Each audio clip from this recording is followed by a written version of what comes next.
বস্তাৰ পৰা ফুল বা শাক পাচলি ৰোৱাৰ সহজ পদ্ধতি।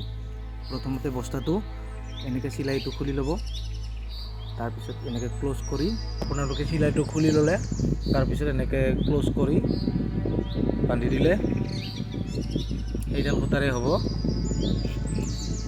এনেকৈ বান্ধি দিয়ক, তাৰপিছত ভিতৰত হাতখন সোমাই এনেকৈ বস্তাটো ওলটাই ল'ব, আকৌ এনেকৈ ওলটাই দিব,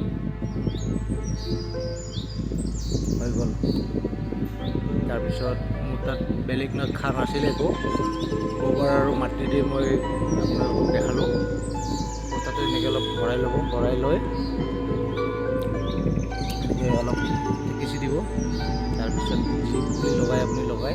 শিলকেইটা দিছোঁ এইকাৰণে যাতে পানী ঢালিলে মাটিটো উঠি নাহে আৰু ঘৰটো যাতে ইমান সোনকালে শুকাই নাযায় ৰ'দত।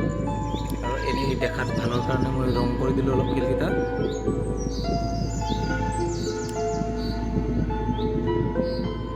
লগতে বেগটোতো অলপ লগাই দিলোঁ।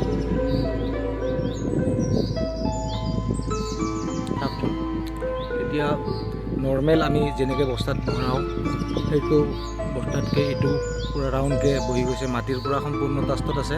আৰু এনেকৈ ভৰালে ইয়াত মাটিত কমপ্লিট টাচটো নাপায়।